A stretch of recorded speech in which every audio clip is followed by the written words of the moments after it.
អរុនសួស្តីបងប្អូនអ្នកតាមដាននិយមទស្សនាបណ្ដាញ YouTube ជាទីគោរពនិងជាទីរាប់អានបាទព្រឹកនេះដែរខ្ញុំនឹងនាំអារម្មណ៍បងប្អូនទាំងអស់គ្នាទៅតាមដានទស្សនានៃវីដេអូជាមួយខ្ញុំទាំងអស់គ្នាអំពីការធ្វើដំណើររបស់ខ្ញុំទៅកាន់ស្តង់បោះដុំនៅផ្លូវអលឹកដែលមានទីតាំងស្ថិតនៅក្បែររាជធានីភ្នំពេញរបស់យើងទេបងប្អូនណាបាទស្ថិតនៅខាងលិចជាងខាងជើងនៅរាជធានីភ្នំពេញប៉ុន្តែមុននឹងចូលទៅដល់វីដេអូបន្តសូមបងប្អូនទាំងអស់គ្នាជួយ Subscribe ដើម្បីទទួលបាននូវវីដេអូថ្មីៗជាបន្តបន្ទាប់ពី Cambodia Tube ទៀតបងប្អូនណាគឺខ្ញុំកំពុងតែធ្វើដំណើរឆ្ពោះទៅកាន់ស្តង់បោះដុំអលឹកនេះឯងហើយវត្តនៅឆ្វេងនេះវិញគឺវត្តមួយដែលមានឈ្មោះថាវត្តភ្នៀតសឹមប៉ាលីដែលយើងហៅថាវត្តភ្នៀតណាបងប្អូនណាសង្ឃឹមថាបងប្អូនមួយចំនួនគាត់ប្រហែលជាស្គាល់ហើយណាបាទមកដល់ត្រង់ចំណុចនេះបងប្អូនធ្វើការបត់ស្ដាំបាទតែបងប្អូនត្រូវប្រយ័ត្នត្រង់ចំណុចនេះដោយសារតែកន្លែងនេះវាជាកន្លែងបត់ស្ដាំហើយមានរាងជាមួយជ្រុកហ៎បងប្អូនណាបាទអញ្ចឹងប្រយ័ត្នប្រយែងមែនតើបាទហើយយើងធ្វើដំណើរទៅត្រង់បងប្អូនបាទហ្នឹងហើយទីកន្លែងនេះស្ថិតនៅក្នុងភូមិចុងថ្នល់សង្កាត់កំសាំងខណ្ឌព្រែកភ្នៅបងប្អូនណាបាទហើយខាងឆ្វេងដៃខ្ញុំនេះគឺជាស្ពានបាទពីស្ពាននេះហើយឆ្វេងគឺជាបន្លាយទឹកបងប្អូនណាហូរពីទន្លេយើងមកហើយល្ងាចជីមានលក់បោះរបរញ៉ាំគ្រប់សពបែបយ៉ាងបងប្អូនបាទយើងបន្តមកទៀតមកបងប្អូនបាទអធិស្ឋានចំពោះកាមេរ៉ាទូរស័ព្ទបងប្អូនណាវារៀងអត់ស្មាតដៃរៀងរលាក់ដោយសារតែខ្ញុំជិះកង់3មួយចំហៀងហើយខ្ញុំកាន់នៅទូរស័ព្ទថតជូនបងប្អូនមួយចំហៀងអញ្ចឹងសូមបងប្អូនមេត្តាយោគយល់បើសិនបើមានការប៉ះពាល់ដល់អារម្មណ៍កំពុងទស្សនារបស់បងប្អូនយើងណាបាទបងប្អូនហួសពីស្ពាននឹងបន្តិចមកបាទហួសពីស្ពាននឹងប្រហែលជាមិនដល់1គីឡូទេបាទបងប្អូនជិះរហូតទៅបាទ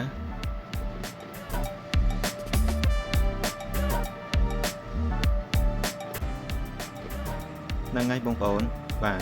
បងប្អូនមកដល់ត្រង់ចំណុចនេះគួររៀងបត់ឆ្វេងណាបងប្អូនណារៀងកោបន្តិចដែរ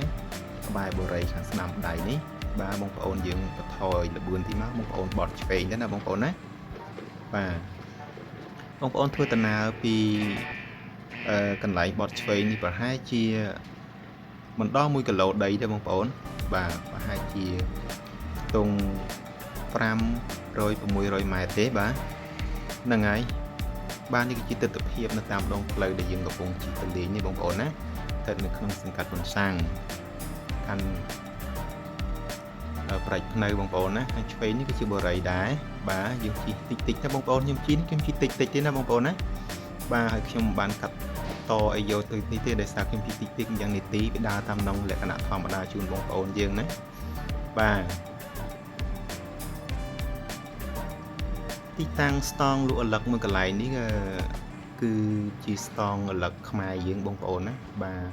អលឹកខ្មែរយើង 100% ខ្ញុំធានាជូនបងប្អូនណាព្រោះយើងស្គាល់គាត់ណាគាត់ឡើងទៅមើលដល់ចំការបងប្អូនណាគាត់អត់បានថា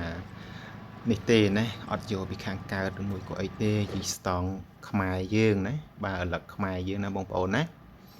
បាទតែវាមិនមែនថាជាលក្ខណៈធម្មជាតិយើង 100% ទេបងប្អូនណាយល់ពីធម្មជាតិ 100% វាមិនមែនដូចស្លឹកបាសដូចតកូនដូចអីនឹងទេណាបងប្អូនណាបាទវាអាចមានថ្នាំឬក៏ជីខ្លះគេដាក់អញ្ចឹងទៅបាទឥឡូវនេះយើងមកដល់បងប្អូននៅខាងស្ដាំដៃនោះបងប្អូនឃើញលម៉ក 2-3 ចាំណាបងប្អូនបាទនេះមកលម៉កនេះគាត់រៀបចំដូចជាស្រេចបងប្អូនណាគាត់មកមុនខ្ញុំទៀតណា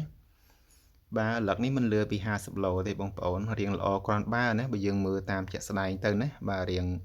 រលោងគ្រាន់បើបងប្អូនណាគាត់ដាក់ខាងលើគាត់ដាក់ខាងក្រោមទៀតណាដាក់ខាងលើវាអត់អស់វាអាចនឹងជ្រុះតាមផ្លូវបាទហ្នឹងហើយអានេះអលឹកធំអញ្ចឹងគាត់ដាក់មកខាងមុខអញ្ចឹងទៅណាគាត់បដិញគ្នាបងប្អូនយើងណាបាទអាធំជាងគេដាក់ខាងមុខអញ្ចឹងទៅជាភាពតាក់ទាញណាតែខ្ញុំមើលផ្ទាល់ជាក់ស្ដែងអលឹកនេះមិនធំអស់លេខទេបងប្អូនណាខែនេះវាអត់ទាន់អស់លេខទេមានខែអស់លេខនេះគឺធំមកបងប្អូនមួយសង្ឃថាខ្លះ5គីឡូធំមែនតើណាបងប្អូនប៉ុន្តែអលឹកនេះយើងអាចយកទៅលក់បានណាបងប្អូនណាបាទអាចយកទៅលក់បានបងប្អូនតាមមើលចំនួនអលឹកទាំង ពីច្រកនេះប្រហែលជា2ឡានទេបងប្អូនណាមិនមែនប្រហែលទេគឺ2ឡានតែម្ដងណានោះអ្នកទិញកំពុងគោះមើលហើយនឹងនិយាយតថ្លៃគ្នាមកអីរៀងអេគូទៀតណាអត់ដឹងឯងថតវីដេអូយើងដឹងមកទៅនិយាយងាកមកបាទនិយាយលេងទេបងប្អូនអរគ្នាណាបាទបងប្អូនយើងដែលមានចំណាប់អារម្មណ៍ចំពោះប្រជាពលរដ្ឋដែលចង់ទិញឬក៏ជាវយកឥឡឹកនេះយកទៅទទួលទានជាលក្ខណៈគ្រួសារក្តីឬមួយក៏បងប្អូនយើងមួយចំនួនដែលចង់ប្រកបជារបរទិញលក់យកទៅបន្តបងប្អូនណាទិញយកទៅលក់បន្តហ្នឹងបងប្អូនអាចមើលវីដេអូនេះបានបងប្អូនណាបាទមួយចំនួនធំគាត់ស្គាល់ទីតាំងហើយប៉ុន្តែខ្ញុំធ្វើនេះដើម្បីចែករំលែកនៅវីដេអូនេះជូនដល់បងប្អូនយើងមួយចំនួនក្រែងគាត់អត់ទាន់ស្គាល់ស្តង់អញ្ចឹងណាបងប្អូនបាទធ្វើដំណើរតាមអ្វីដែលខ្ញុំបានរៀបរាប់ខាងលើមកឥឡូវនៅនឹងដៃខ្ញុំនេះទម្ងន់ប្រហែលជា2គីឡូហើយបងប្អូនបាទតាមមុខដែលគាត់រៀបចំទុកហ្នឹងប្រហែលជា2គីឡូហើយជំរាបបងប្អូនឥឡូវធំឥឡូវតូចនេះគឺយើងបេះពីចំការគេមកដាក់នៅឡានគឺអត់មានអញ្ចឹងទេបងប្អូនណាគឺគេដាក់លាយស្មើគ្នាបងប្អូនទាំងធំទាំងតូចលាយចូលគ្នាអញ្ចឹងទៅអញ្ចឹងនៅពេលតាមមកដល់ទីតាំងប្រុសដែលមកទម្លាក់ឥឡូវហ្នឹងគេរើសហើយបងប្អូនបាទគេរើសអាធំគេដាក់មកកញ្ឆែងអញ្ចឹងទៅអាទូចអីគេចាប់ដៃរៀងស្មានអញ្ចឹងទៅហើយចាក់វាតាមទីតាំងរបស់វាទៅណាបងប្អូនណា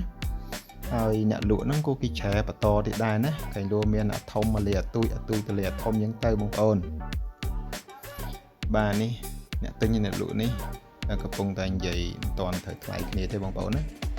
បាទជំរាបបងប្អូនដែរអ្វីត្បិតតែជាកន្លែងបោះដុំមែនប៉ុន្តែការនិយាយតថ្លៃដើម្បីត្រូវរើ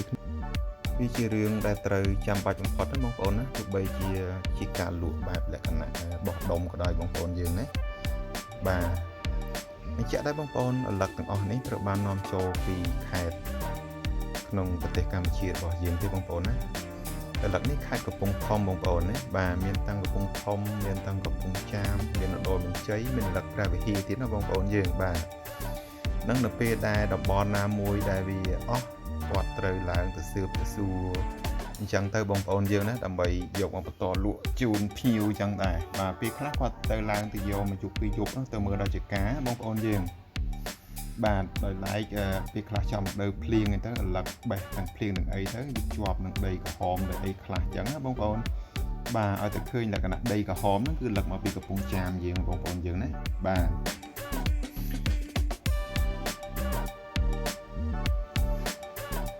បាទនោះអ្នកលក់អាវលឿងហ្នឹងគឺចាំតែត្រូវរើងអាងរាប់ដាក់កញ្ច្រែងនេះបងប្អូនណាហ្នឹងហើយឥឡូវយើងក៏លេខមើលលមកម៉ូតូនេះម្ដងណាបងប្អូនគាត់ចេញទៅហើយធ្ងន់ណាបងប្អូនយើងហើយនេះប្រៀបដូចជាយើងដឹកដីដឹកទឹកដែរបងប្អូនណាបាទទៅឲ្យជាមើលរួចអត់បងប្អូនយើងណាបាទទៅហើយរួចទៅហើយអ៊ីអត់រួចទេបងប្អូនណាបាទវាមានសើខ្លីពេកអញ្ចឹងក៏ជួយរុញគូគាត់ទៅបងប្អូនបាទប៊ីសជូសខាងក្រោយបាទជួយគ្រប់គ្រងជួយទិញគាត់ផងបងប្អូនយើងណាបាទគាត់លក់នៅផ្លូវជាតិលេខ3បងប្អូនបាទរបស់ខ្មែរយើងតែបងលក់ដាច់ណាជូនពរហែងឥឡូវនេះបាទយើងកលែកមើលខាងនេះវិញម្ដងណាតែតែខ្ញុំនោះមិនទាន់ត្រូវរើគ្នាទេបាទនិយាយអ្នកទិញនិងអ្នកលក់ហ្នឹងបងប្អូនណាបាទមកជាហៀងនេះទៀតខ្ញុំថតដល់ក្រោយណាមកជាហៀងនេះទៀតសិតតែរៀងទួយរៀងស្ទើបងប្អូននឹងហើយតាមប្លុកនោះបាទនេះទៅមកដល់ព្រឹកមិញនេះទេបងប្អូនយើងណាហើយក៏មិនទាន់លក់អស់ដែរអត់ទាន់បានពាក់កណ្ដាលទេណាបានតាមសួរគាត់បងប្អូនយើងបាទប៉ុន្តែមិនយូរបងប្អូនមួយយប់ឬមួយក៏ពីរយប់ហ្នឹងគឺអស់ហើយលឹកហ្នឹងណាបាទមកគ្រប់ទីកន្លែងពីច្រើនគឺលមកតោយើងណាបងប្អូនណាបាទម៉ូតូយើងការឆ្នៃទៀងជាលមកនឹងឯងបាទនៅផ្លូវធំទេបងប្អូនណាសួររទេបងប្អូនយើងបាទជីតាមទីតាំងនឹងហើយកលេចមើលមកគឺឃើញតែម្ដងណាបាទជំរាបបងប្អូនអរគ្នាអ្នកធ្វើដំណើរតាមដងផ្លូវនេះហើយលុះខ្សែអាទិត្យចុងសប្តាហ៍អីចង់នាំប្រពន្ធនាំកូននាំអីជីលេងអញ្ចឹងទៅមកមើលអញ្ចឹងទៅណាទិញទៅទទួលទានទៅបាទវាមួយយ៉ាងដែរបងប្អូនយើងណាបាទហើយ គាត់នេះវិញគាត់កំពុងតែជ្រែដែរបងប្អូននេះណាមានធំតូចហ្នឹងគាត់ដាក់តាមកន្លែងយើងទៅ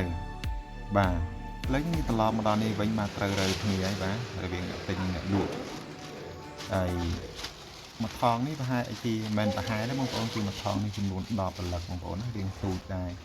អញ្ចឹងគាត់ដាក់10ជាទូទៅខ្ញុំយកធំជាងហ្នឹងគាត់ដាក់ប្រហែលជា6ឬ8ទេណាយើងចង់ដាក់ថងក៏បានឬមួយក៏យើងចង់ជូនក៏បានដែរដោយឡែកតែខ្ញុំវាតិចតួចដែរខ្ញុំដាក់ថងទៅណាមួយយើងយកថងហ្នឹងទៅប្រើប្រាស់បន្តទៀតបានណាបាទយើងចំណេញដែរ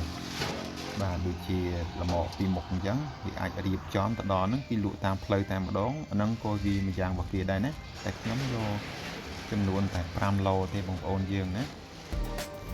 ហ្នឹងហើយអធិស្ឋានបងប្អូនដោយសារតែខ្ញុំកាន់នៅកាមេរ៉ាទូរស័ព្ទមួយចំហៀងហើយមួយចំហៀងទៀតខ្ញុំយូរអញ្ចឹងវាវីដេអូវាមិនសូវបានល្អជូនបងប្អូនទេវាអត់សូវស្មើដៃទេបងប្អូនណាសូមអធិស្ឋានបាទបានពីថងហើយបងប្អូនយើង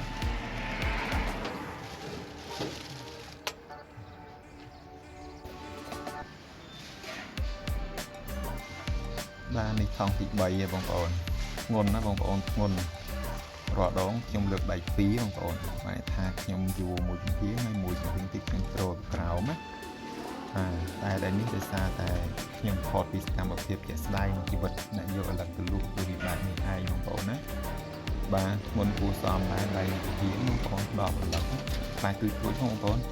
តែផ្លែធំវិញគឺខ្ញុំលើកឲ្យរួចទៀតតែជំហាននេះហើយវាយកច្រើនជាងនេះក៏មិនអាចថតដៃជំហានកាន់ឥឡូវយួរឥឡូវដៃជំហានថតជូនបងប្អូនបានដែរណាបាទ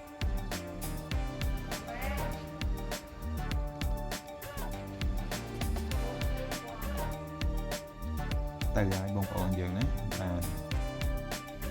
ទៅហើយអរគុណច្រើនបងប្អូនទាំងអស់គ្នាសម្រាប់ការតាមដានទស្សនាវីដេអូរបស់ខ្ញុំសង្ឃឹមថាបងប្អូនទាំងអស់គ្នាគាំទ្រណាជួយ Subscribe ផងបាទបងប្អូនបាទនេះទៅហើយបងប្អូនណាគ្រប់ហើយឥឡូវនេះខ្ញុំធ្វើដំណើរចេញមកវិញហើយនេះជិតដល់ច្រកចេញបងប្អូនតែឃើញទេសភាពស្រែស្រូវយើងវាស្រស់ទឹកកាលបៃតងទីខ្ញុំថតជូនបងប្អូនណាបងប្អូនណាបាទជិតដល់ផ្លូវចេញបងប្អូនជិតដល់ផ្លូវយើងកប់ស្រូវវិញបងប្អូនណាបាទណាគ្រប់ជូនពរបងប្អូនទាំងអស់គ្នាតែតាមដានទស្សនាវីដេអូនេះពីដើមរហូតដល់ចប់គ្រប់ជូនពរបងប្អូនទាំងអស់គ្នាសូមមានសុខភាពល្អសំណាងល្អជីវិតបងប្អូនណាបាទកុំភ្លេចគាំទ្រផងបងប្អូនណាបាទជួបគ្នាในវីដេអូក្រោយទៀតសូមអរគុណសូមជម្រាបលា